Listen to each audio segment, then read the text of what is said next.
April 16, 1945. The Pacific waters off Okinawa shimmered under a deceptively calm dawn, their surface broken only by the gentle wake of a lone destroyer cutting through the morning mist.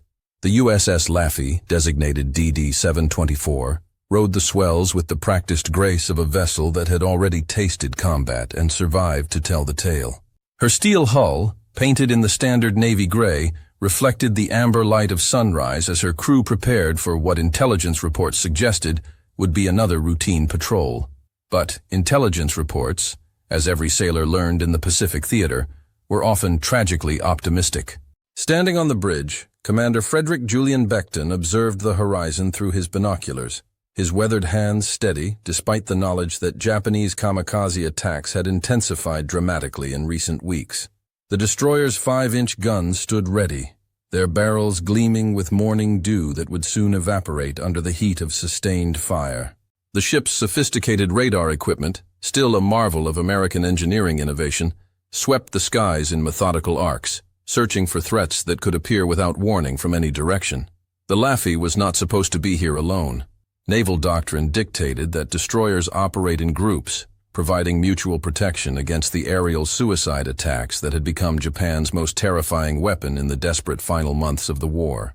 Yet circumstances had conspired to isolate this single vessel in waters that Imperial Navy pilots had marked for death. In the radio room below deck, communications specialist Thomas Fern monitored the growing chatter of air raid warnings from other ships scattered across the vast operational area. The reports painted a troubling picture. Multiple bogey contacts approaching from the north, estimated numbers climbing steadily as dawn broke across the theater of operations. Each transmission carried the unmistakable tension of men who understood that modern naval warfare had evolved beyond the traditional concepts of armor and firepower into a realm where human will, channeled through explosive-laden aircraft, could sink vessels 10 times their weight. The irony was not lost on those who understood naval history. The Japanese Navy, once the most technologically advanced fleet in the Pacific, had been reduced to tactics that their own pre-war doctrine would have considered primitive and dishonorable. Yet these same tactics, born of desperation and fanatical devotion, had proven devastatingly effective against American vessels caught unprepared.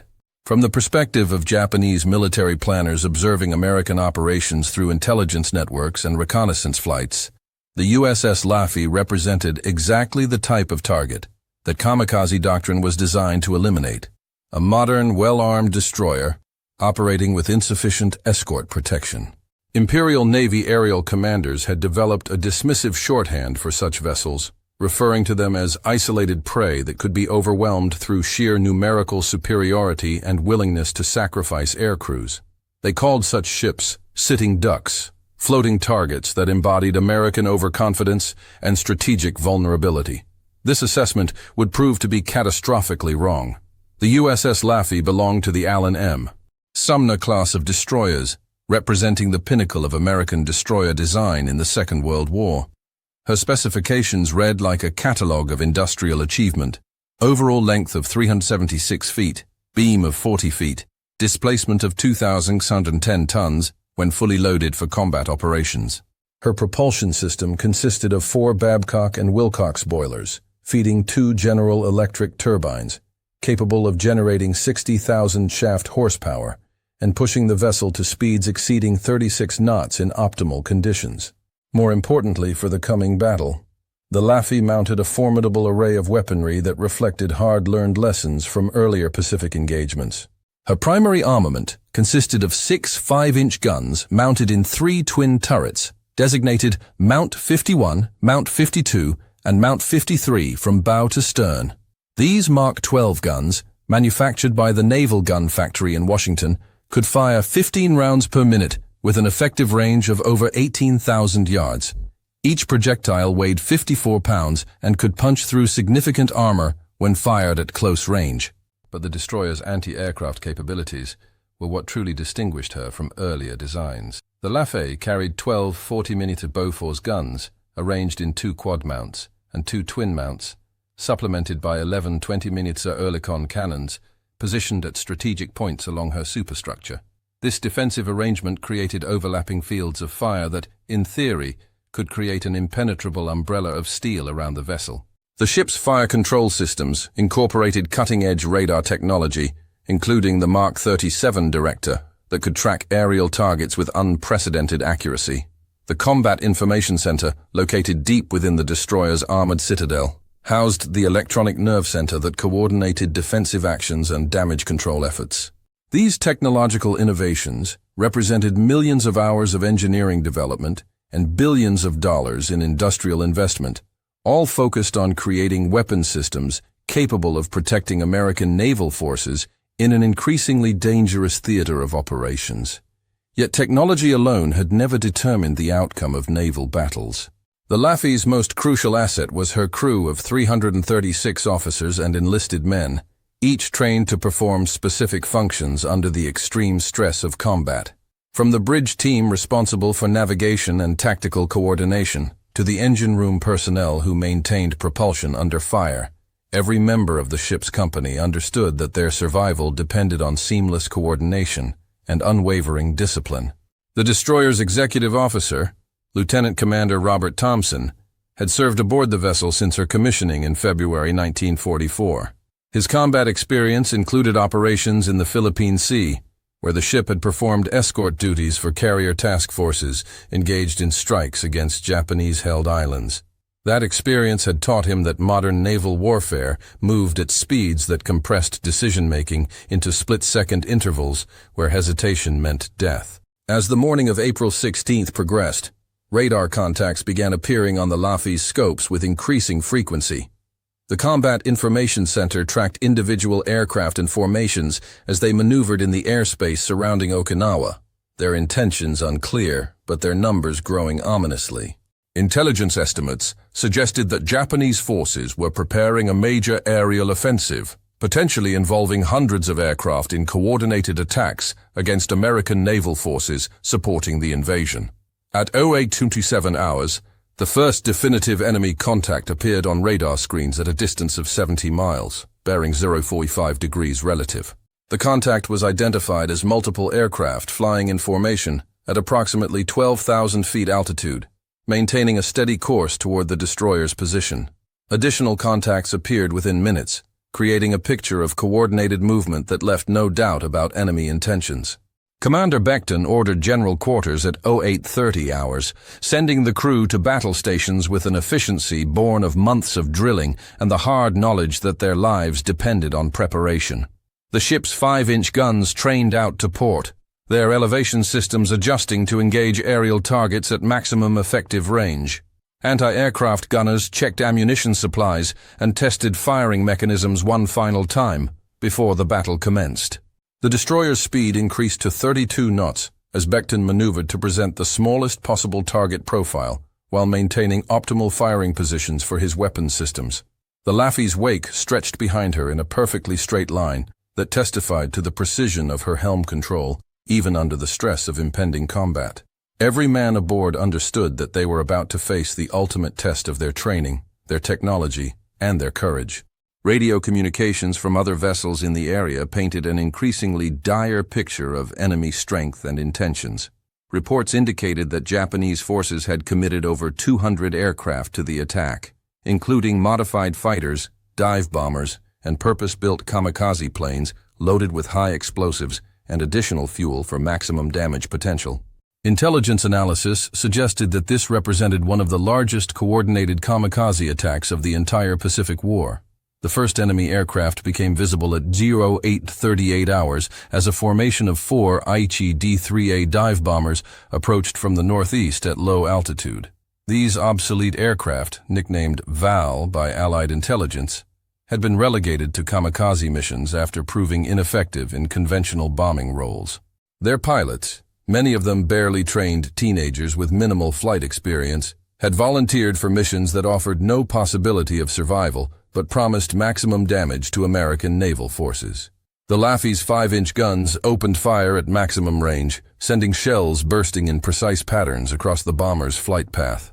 The Mark 37 fire control system computed target motion with mechanical precision, adjusting for wind speed, target velocity, and ballistic characteristics with calculations that would have taken human operators precious minutes to complete manually. The destroyer's first salvo fell short, but the second found its mark with devastating effect. The lead dive bomber disintegrated in a ball of orange flame and black smoke, its wreckage tumbling into the sea 6 miles from the destroyer's position. The remaining aircraft immediately separated and began individual attack runs, their pilots clearly abandoning any pretense of coordinated tactics in favor of individual suicide missions against the American vessel. This was the moment that defined the character of naval warfare in the Pacific theater, the collision between industrial technology and fanatical devotion, between American engineering superiority and Japanese willingness to sacrifice everything for tactical advantage. The outcome would depend not merely on the technical capabilities of weapons systems, but on the resolve of men operating those systems under conditions of extreme danger. The second dive bomber initiated its attack run from an altitude of 8,000 feet, diving at an angle of approximately 70 degrees while maintaining course directly toward the Laffey's bridge structure. The aircraft's pilot, later identified from recovered documents as Flight Petty Officer Yukio Sato, had received explicit orders to target the destroyer's command and control facilities in order to maximize the disruption caused by his sacrifice. The Laffey's 40mm Bofors guns engaged the diving bomber at a range of 4,000 yards, their rapid-fire capability creating a curtain of explosive shells that should have been impossible for any aircraft to penetrate. The quad mounts fired in carefully coordinated bursts, each gun crew working with mechanical precision to maintain sustained rates of fire that approached the theoretical maximum of their weapon systems. But Sato's aircraft continued its dive through the defensive fire, absorbing multiple hits that tore chunks of metal from its wings and fuselage without stopping its deadly descent. The kamikaze pilot had accepted damage that would have forced conventional air crews to break off their attacks, demonstrating the terrifying effectiveness of tactics that treated aircraft and pilot as a single expendable weapon system. At 1,500 feet altitude, the diving bomber finally succumbed to accumulated battle damage, its port wing separating from the fuselage in a shower of sparks and debris. The aircraft rolled inverted and crashed into the sea 200 yards from the destroyer's starboard beam, close enough for the crew to see the pilot's body in the cockpit as the wreckage sank beneath the waves. The third and fourth aircraft attacked simultaneously from different vectors, forcing the Laffey's gunners to divide their defensive fire between multiple targets approaching at high speed. This tactic, developed through bitter experience in previous kamikaze attacks, exploited the limitations of even the most sophisticated fire control systems by overwhelming their capacity to engage multiple threats effectively. The destroyer's 20mm Oerlikon guns joined the engagement as the range decreased, their lighter projectiles creating additional layers of defensive fire that complemented the heavier weapons. The sound of sustained gunfire reached levels that made communication impossible, except through hand signals and predetermined procedures. The brass shell casings accumulated on deck in growing piles that testified to the intensity of the defensive effort. One bomber, its engine already damaged by 5-inch shell fragments, attempted to crash into the destroyer's forward gun mount, but struck the water 50 yards short of its target. The explosion sent a geyser of seawater cascading over the Laffey's bow, soaking the forward gun crews and temporarily obscuring their vision during the critical final moments of the last bomber's attack approach. The fourth aircraft, flown by a pilot whose identity was never determined, managed to penetrate the defensive fire and strike the destroyer's port side aft of the bridge structure. The impact occurred at 0847 hours, 9 minutes after the engagement began, and marked the Laffey's first direct hit from enemy action during the battle that would make her legendary. The explosion tore a hole in the destroyer's side plating and started fires in several compartments, but did not penetrate the ship's vital areas or cause casualties among the key personnel responsible for damage control and weapons operation. Emergency repair parties responded within seconds of the impact, their training and equipment preventing what could have become catastrophic damage from spreading throughout the vessel. Commander Becton remained on the bridge throughout the attack, coordinating defensive fire and damage control efforts with the calm professionalism that characterized the best American naval officers of the Pacific War. His decision to maintain course and speed during the bombing attack kept the destroyer's guns in action and prevented the enemy from achieving the tactical surprise that successful kamikaze attacks required. The brief engagement with 4 aircraft provided only a preview of what was to come. Radar operators reported additional formations approaching from multiple directions. their numbers and coordination suggesting that the morning's attacks had been merely reconnaissance in force, designed to test the destroyer's defensive capabilities and identify weaknesses for exploitation by follow-up waves. At 0855 hours, the Combat Information Center tracked the approach of what appeared to be the main enemy force, a formation of 18 aircraft flying in 3 groups at different altitudes and approach vectors. The tactical arrangement suggested sophisticated planning that took into account the lessons learned from previous kamikaze operations against American naval forces. The lead group consisted of 6 Nakajima B-6N torpedo bombers, codenamed Jill by Allied intelligence, approaching from the northwest at 15,000 feet altitude. These aircraft, originally designed for conventional torpedo attacks against enemy vessels, had been modified to carry maximum explosive loads for kamikaze missions. Their experienced pilots, many of them veterans of earlier Pacific campaigns, represented some of the most skilled air crews remaining in Japanese naval aviation. The second group, approaching from due north at 8,000 feet, consisted of 7 Yokosuka D-4Y dive bombers, nicknamed Judy by American forces. These aircraft combined speed and maneuverability with substantial bomb loads, making them particularly effective in kamikaze roles where pilot survival was not a consideration. Their pilots had received specific briefings on American destroyer design and tactics, enabling them to target the most vulnerable areas of their intended victims. The third group, flying at extremely low altitude to avoid radar detection until the last possible moment, consisted of 5 Mitsubishi A-6M fighters that had been stripped of armament and loaded with explosives for suicide missions. These Zero fighters, once the premier naval aircraft in the world, had been reduced to kamikaze platforms as Japan's strategic situation deteriorated beyond any possibility of conventional victory. The coordinated nature of this attack represented the evolution of kamikaze tactics from desperate improvisation to sophisticated military doctrine. Japanese planners had studied the results of earlier suicide attacks and developed procedures designed to maximize the probability of success against American anti-aircraft defenses. The use of multiple approach vectors, varied altitudes, and different aircraft types created targeting problems that stretched defensive capabilities beyond their design parameters. Commander Becton ordered maximum speed and began evasive maneuvering designed to complicate enemy attack calculations while maintaining optimal firing positions for his weapon systems. The Laffey accelerated to 35 knots and began a series of turns that created a zigzag course across the ocean surface. This tactical response, developed through combat experience throughout the Pacific campaign, forced attacking aircraft to constantly adjust their approach angles and made precise targeting extremely difficult. The destroyer's 5-inch guns opened fire at maximum range, engaging the high-altitude torpedo bombers with time-fused shells designed to create explosive barriers in their flight paths. The Mark 37 director computed firing solutions with mechanical precision, but the multiple targets and varied approach angles strained the system's capacity to engage all threats simultaneously. Gun crews were forced to divide their attention between immediate threats and targets that would become dangerous within minutes. The first torpedo bomber began its attack dive at 0857 hours, descending from 15,000 feet at an angle that brought it directly toward the destroyer's bridge. The aircraft's pilot maintained perfect control throughout the descent, ignoring defensive fire that struck his aircraft multiple times without stopping its deadly approach. The Laffey's 40mm guns engaged at 6,000 yards, creating a wall of explosive shells that should have destroyed any conventional aircraft. But this was not conventional warfare, and the pilot was not concerned with survival.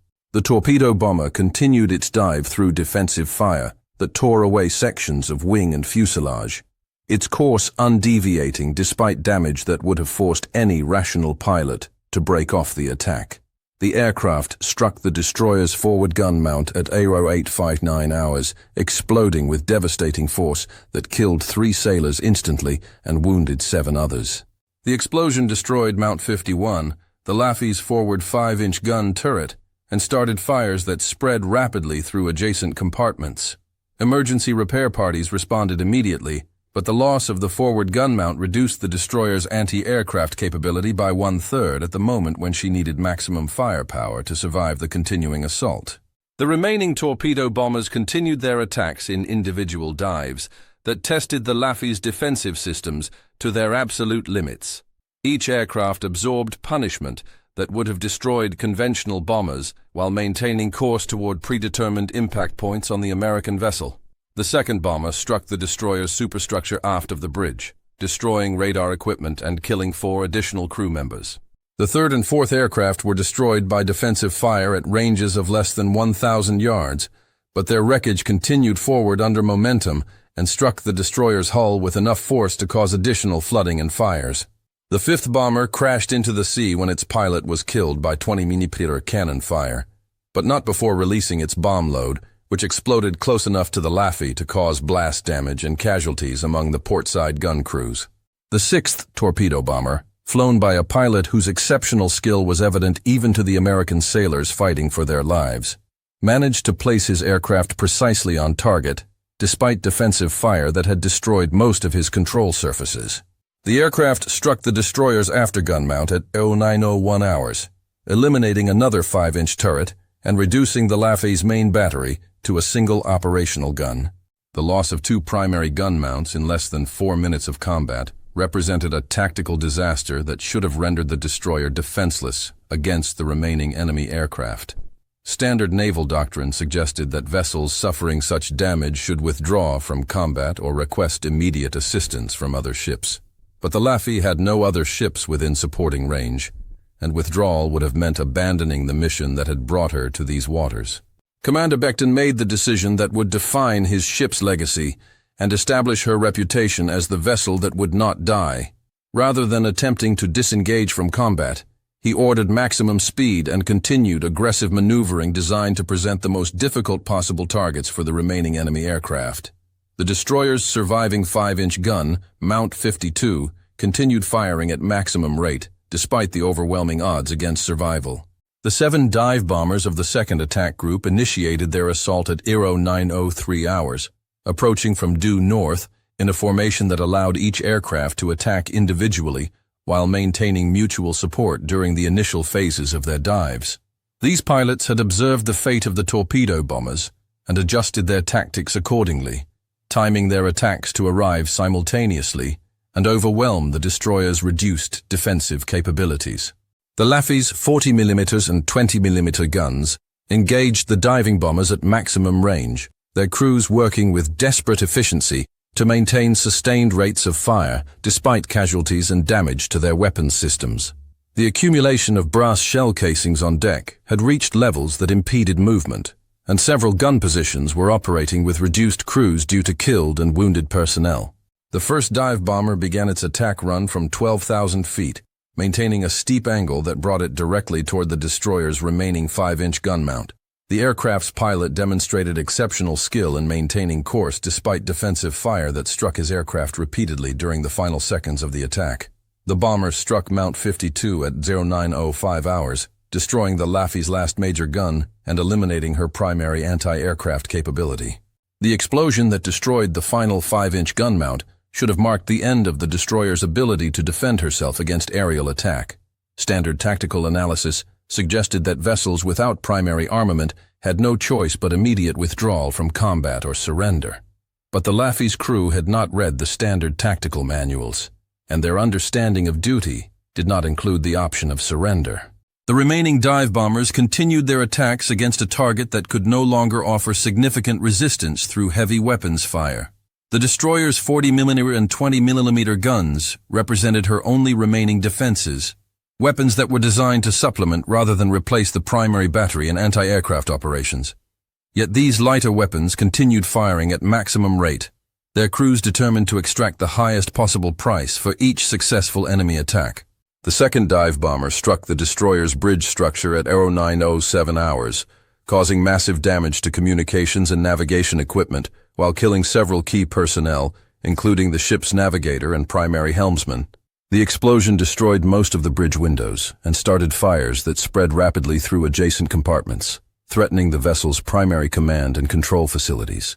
Commander Becton, wounded by shrapnel from the bridge hit but still capable of command, transferred operations to the secondary conning position and continued coordinating the defensive battle. His decision to remain in command despite serious injuries and the apparent hopelessness of the tactical situation inspired his crew to continue fighting, even when conventional military logic suggested that further resistance was futile. The 3rd, 4th, and 5th dive bombers struck the Laffey in rapid succession, each impact causing additional damage and casualties, while reducing the destroyer's defensive capabilities.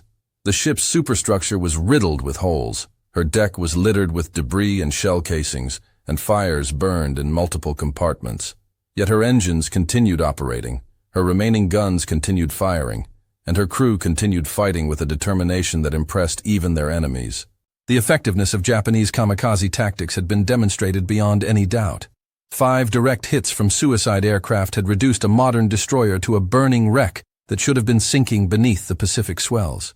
The tactical doctrine that emphasized overwhelming individual targets through numerical superiority and willingness to accept total aircrew losses had proven its devastating potential against American naval forces. But the Laffey refused to sink, and her crew refused to surrender. The 6th dive bomber, approaching for what should have been the final attack against a defenseless target, encountered defensive fire from the destroyer's remaining 20mm guns that demonstrated the extraordinary courage and skill of American naval personnel fighting under impossible conditions. Gun crews that had lost half their personnel to enemy action continued operating their weapons with mechanical precision, maintaining rates of fire that approached peacetime training standards despite the chaos and carnage surrounding them. The bomber struck the destroyer's stern at 0911 hours, causing additional flooding and fires while damaging the steering mechanism that controlled the vessel's maneuvering capability. The impact should have rendered the ship uncontrollable and guaranteed her destruction by the remaining enemy aircraft. But emergency steering procedures kept the Laffey responsive to helm commands and able to continue evasive maneuvering. The 7th and final dive bomber of the 2nd attack group approached the destroyer at 0913 hours, its pilot confident that his target was already doomed and that his sacrifice would merely complete the destruction that had been inevitable since the attack began. The aircraft maintained perfect approach angle and speed despite defensive fire from the few remaining operational weapons, its pilot demonstrating the same fanatical dedication that had characterized all the previous attacks. But something had changed in the 15 minutes since the battle began. The Laffey's crew, rather than becoming demoralized by casualties and damage, had reached a level of desperate fury that transformed their defensive efforts into something approaching supernatural effectiveness. Every remaining gun was firing at maximum rate.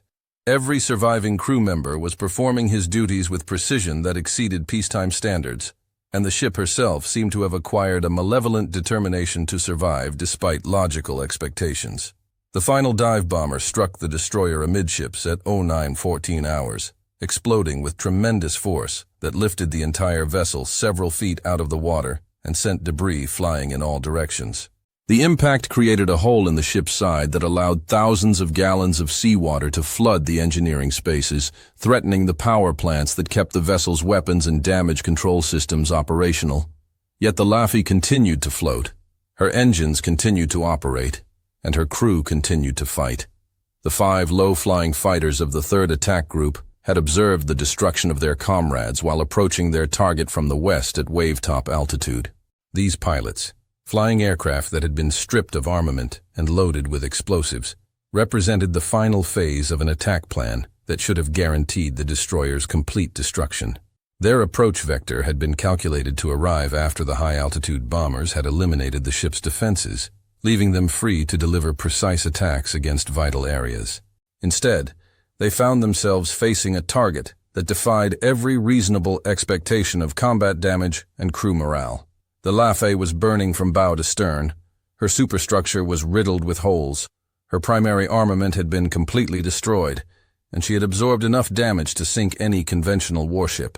Yet she remained afloat and fighting, her surviving weapons continuing to engage enemy aircraft with deadly effectiveness. The first fighter began its attack run at 0916 hours, approaching the destroyer at an altitude of less than 50 feet while maintaining maximum speed. The pilot had planned to strike the ship's waterline amidships, causing flooding that would complete the destruction process begun by the earlier bombers. But the Laffey's remaining 20mm guns engaged the low-flying aircraft at point-blank range, creating a curtain of fire that no pilot could survive. The fighter exploded 100 yards from its target, its wreckage scattering across the ocean surface in a pattern that testified to the devastating effectiveness of close-range anti-aircraft fire when operated by determined and skillful crews. The destruction of the first fighter at such close range provided a psychological boost to the American defenders that was almost as important as the tactical advantage of eliminating one more enemy aircraft. The second fighter approached from a different angle, attempting to exploit gaps in the destroyer's defensive fire by attacking from astern where fewer guns could be brought to bear. But damage control parties had repositioned several 20mm weapons to cover the approaches that the ship's designers had considered secondary, creating interlocking fields of fire that covered every possible attack vector with deadly precision. This fighter was destroyed at a range of 200 yards, its explosion showering the Laffey's stern with burning debris that started additional fires among the depth-charge storage areas. The threat of sympathetic explosions from the ship's own ordnance added another dimension of danger to a situation that was already desperate beyond conventional description. Yet damage control teams responded to this new threat with the same professional competence they had demonstrated throughout the battle. The third fighter, piloted by Flight Petty Officer Hiroshi Nakamura, according to documents recovered after the war, approached the destroyer from directly ahead at an altitude calculated to bring his aircraft into the ship's forward superstructure at maximum speed. Nakamura was an experienced pilot who had participated in conventional operations earlier in the war, and his attack demonstrated tactical sophistication that distinguished it from the cruder efforts of his less experienced comrades. The fighter maintained perfect approach angle and speed despite defensive fire that struck the aircraft multiple times during its final approach. Nakamura had accepted the damage to his control surfaces and engine that was inevitable during a kamikaze attack, compensating for mechanical failures through pilot skill and determination that represented the finest traditions of Japanese naval aviation. His aircraft struck the Laffey's bridge structure at 09:19 hours, exploding with force that completed the destruction of the ship's primary command facilities and caused additional casualties among the personnel responsible for coordinating defensive operations. The impact should have eliminated the destroyer's ability to function as an organized fighting unit and guaranteed her destruction by the remaining enemy aircraft. But the American crew had learned to operate without centralized command, individual gun positions and damage control teams performing their duties with autonomous efficiency that reflected months of training and the desperate determination of men fighting for their lives.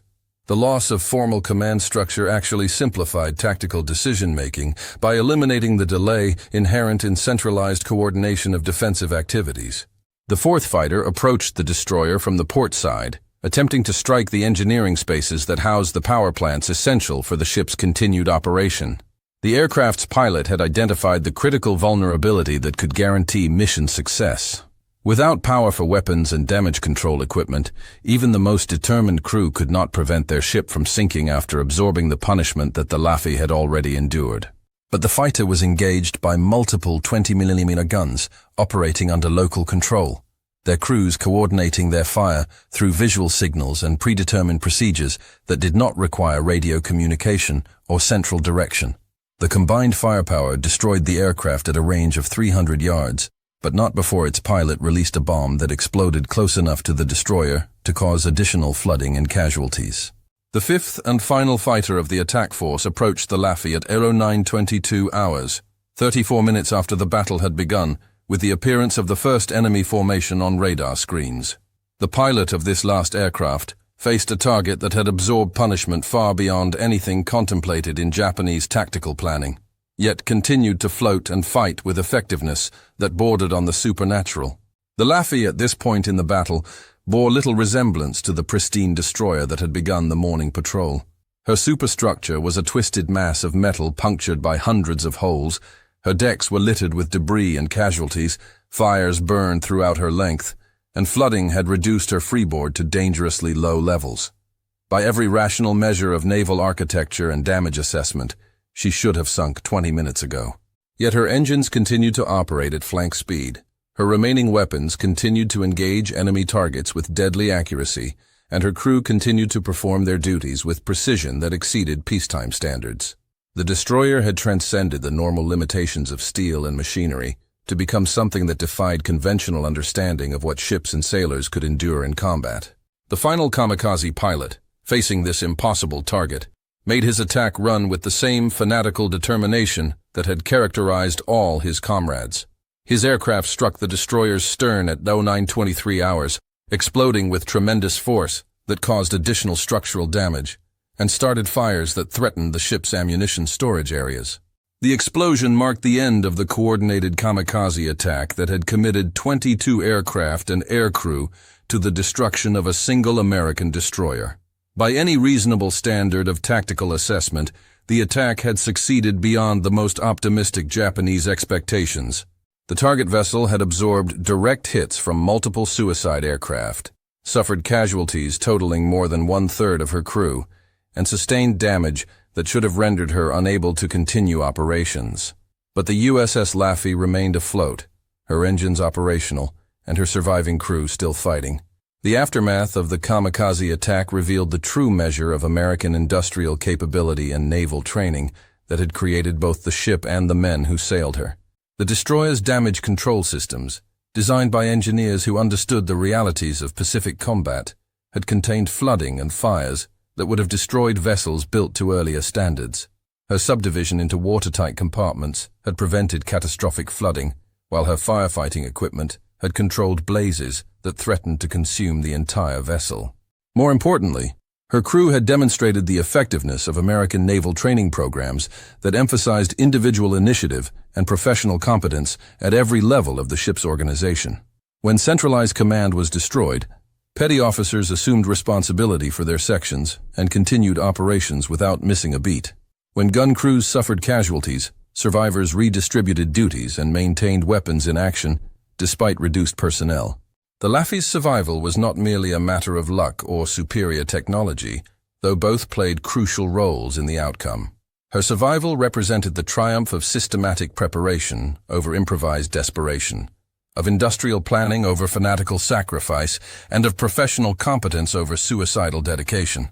Every aspect of her design and crew training had been optimized for exactly the type of combat she had just survived. Japanese observers, monitoring the battle through radio intercepts and reconnaissance flights, reported results that contradicted their tactical expectations and strategic assumptions.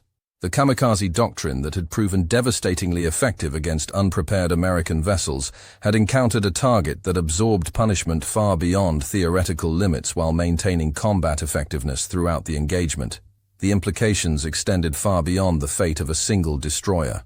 If American naval forces could routinely survive concentrated kamikaze attacks through superior damage control and crew training, then the tactical doctrine that Japan had developed as her final weapon against Allied naval power was fundamentally flawed. The strategic consequences of this realization would influence Japanese planning for the remainder of the Pacific War. But the immediate consequence was simpler and more dramatic. The USS Laffey had survived the most concentrated kamikaze attack of the Pacific War and remained operational despite damage that should have sent her to the bottom of the ocean. Her survival became legendary within hours of the battle's conclusion, as radio reports spread throughout the Pacific Fleet describing the ship that would not die. Commander Beckton, wounded but still in command, assessed his vessel's condition with the professional detachment that characterized the finest American naval officers. The Laffey had lost both forward gun mounts, suffered extensive damage to her superstructure and electronics, and taken casualties that reduced her crew by more than 30%. Her steering was damaged, her communications disrupted, and her firefighting capabilities stretched to the absolute limit. Yet she remained afloat and capable of independent operation. Her engines generated full power, her remaining weapons could engage aerial targets, and her crew maintained the disciplined efficiency that had carried them through the battle. The destroyer could continue her mission or return to base for repairs as circumstances dictated. The decision was never in doubt. Commander Beckton ordered the Laffey to remain on station and continue patrol operations, despite her damaged condition and reduced capabilities. The mission that had brought the destroyer to these waters remained incomplete, and naval doctrine did not permit withdrawal simply because a ship had sustained battle damage. The crew accepted this decision without question, understanding that duty transcended considerations of personal safety or vessel preservation. Over the following hours, damage control teams worked with systematic efficiency to repair the most critical battle damage and restore as many weapons systems as possible to operational status. Welders sealed hull breaches, electricians restored power to damaged circuits, and gunners' mates cleaned and tested every surviving weapon to ensure maximum readiness for potential future engagements. The professionalism displayed during these repair efforts was no less impressive than the courage shown during the kamikaze attack itself. Every sailor understood that Japanese forces might launch additional strikes at any moment, yet they performed their duties with the same meticulous attention to detail that characterized peacetime maintenance operations. The distinction between combat and routine operations had disappeared, replaced by a level of professional competence that treated every task as equally vital to the ship's survival. Medical personnel worked under conditions that would have challenged the resources of a major naval hospital, treating casualties that ranged from minor shrapnel wounds to injuries requiring immediate surgical intervention. The ship's medical officer, Lieutenant Commander William Garleb, performed surgery in the wardroom while the destroyer continued her patrol at flank speed, his skill and dedication exemplifying the professional excellence that characterized every department aboard the vessel. The wounded were treated with morphine and sulfa drugs that represented the most advanced medical technology available to naval forces in 1945. Plasma was administered to sailors suffering from shock and blood loss, while burns were treated with tannic acid solutions that provided immediate relief and prevented infection. The medical techniques employed aboard the Laffey reflected years of research and development by naval medical specialists who understood the unique challenges of treating combat casualties at sea. Throughout the afternoon of April 16th, the destroyer continued her patrol despite damage that would have forced most vessels to return to port immediately. Her radar operators maintained constant surveillance of airspace surrounding the ship, while lookouts scanned the horizon for signs of additional enemy activity. The crew's vigilance never relaxed, though exhaustion and the strain of prolonged combat operations had pushed every man to his physical and emotional limits. This sustained alertness proved crucial when radar contacts appeared on the afternoon scope, indicating the possible approach of additional enemy aircraft. The contacts proved to be American fighters returning from strike missions against Japanese positions on Okinawa. But the Laffey's crew responded to the alert with the same professional readiness they had demonstrated during the morning's kamikaze attack. The incident illustrated an important tactical lesson that American naval forces had learned through bitter experience in the Pacific theater. Survival in combat required constant vigilance and immediate response to potential threats, regardless of previous battle damage or crew fatigue. Ships that relaxed their defensive posture after surviving initial attacks often fell victim to follow-up strikes that found them unprepared. The Laffey's continued operational capability, after absorbing such devastating damage, provided valuable intelligence about the effectiveness of American destroyer design and construction techniques. Navy technical specialists would later analyze the battle damage to identify design features that had contributed to the ship's survival, incorporating these lessons into specifications for future vessel construction.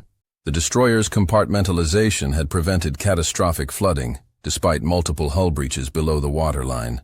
Her electrical systems had maintained power to essential equipment, despite damage to primary distribution networks.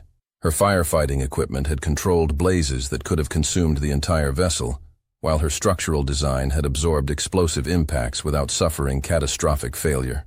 These technical achievements reflected years of engineering development and industrial investment that had transformed American naval construction from peacetime standards to wartime requirements.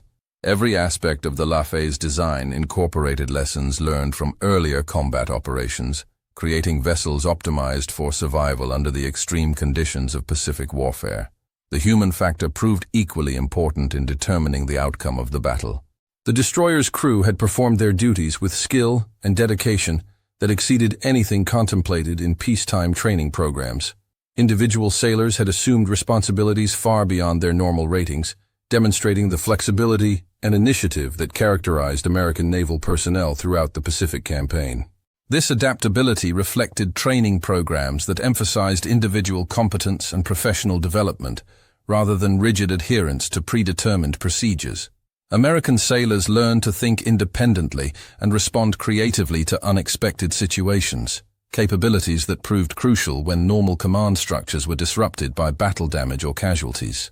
The contrast with Japanese naval training, which emphasized discipline and obedience over individual initiative, became apparent in the tactical behavior of opposing forces during the battle. Kamikaze pilots followed predetermined attack plans with mechanical precision, accepting destruction when their initial approaches failed rather than adapting their tactics to changing conditions. American defenders, conversely, modified their procedures continuously throughout the engagement, repositioning weapons to cover gaps in defensive coverage and redistributing personnel to maintain maximum effectiveness despite casualties. This tactical flexibility multiplied the effectiveness of their equipment and training, creating defensive capabilities that exceeded the sum of their individual components. The psychological impact of the Laffey's survival extended throughout American naval forces in the Pacific, providing concrete proof that Japanese kamikaze tactics could be defeated through superior preparation and professional competence. Crews aboard other destroyers and smaller vessels studied reports of the battle, incorporating tactical lessons into their own defensive procedures and gaining confidence in their ability to survive similar attacks. The strategic implications were equally significant for Japanese military planning. Intelligence reports describing the destroyer's survival despite concentrated kamikaze attacks forced Japanese commanders to reconsider the tactical assumptions underlying their final defensive strategy. If individual American vessels could routinely survive attacks that committed dozens of aircraft and aircrew, then the arithmetic of attrition that justified kamikaze operations became questionable. The resources required to mount the attack against the Laffey included 22 aircraft, aircrew, fuel, ordnance, and the logistical support necessary to plan and execute the operation. These resources represented a significant portion of Japanese naval aviation capability remaining in the Pacific theater, yet they had failed to sink a single American destroyer. The cost-benefit analysis that had justified kamikaze tactics was beginning to show unfavorable results. More importantly, the survival of vessels like the Laffey demonstrated that American industrial capability could replace ship losses faster than Japanese forces could inflict them.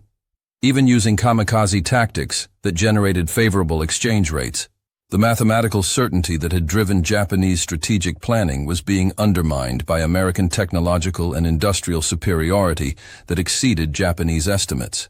As darkness fell on April 16, 1945, the USS Laffey continued her patrol in waters that had witnessed one of the most intense kamikaze attacks of the Pacific War. Her survival had cost the Japanese Navy 22 aircraft and aircrew that could not be replaced, while demonstrating American naval capabilities that would influence tactical planning for the remainder of the conflict. The destroyer's crew maintained their vigilance throughout the night, understanding that their survival depended on constant readiness for additional attacks. Radar operators monitored their screens with the same intensity they had shown during the morning battle, while gun crews kept their weapons loaded and ready for immediate action. The ship's damage control teams continued their repair efforts under blackout conditions, working by feel and memory to restore systems that had been damaged during the kamikaze attack. Their skill and dedication exemplified the professional excellence that had carried the destroyer through her ordeal and would sustain her through whatever challenges lay ahead. By dawn of April 17th, the Laffey had been continuously operational for more than 24 hours, despite battle damage that should have forced her withdrawal from combat operations. Her engines generated full power, her remaining weapons were fully operational, and her crew maintained the disciplined efficiency that had become their trademark. The destroyer's remarkable survival had already begun generating the legends that would make her one of the most famous warships of the Pacific theater. Radio reports describing her battle with 22 kamikaze aircraft spread throughout the American fleet, creating a reputation for invincibility that inspired crews aboard other vessels facing similar threats. But for the men aboard the Laffey, legend was less important than the practical reality of continued operations in hostile waters. They had survived one of the war's most intense aerial attacks through superior preparation, professional competence, and the kind of courage that American naval training programs were designed to develop. Their achievement reflected not luck or supernatural intervention, but the systematic application of industrial capability and military professionalism to the challenges of modern naval warfare.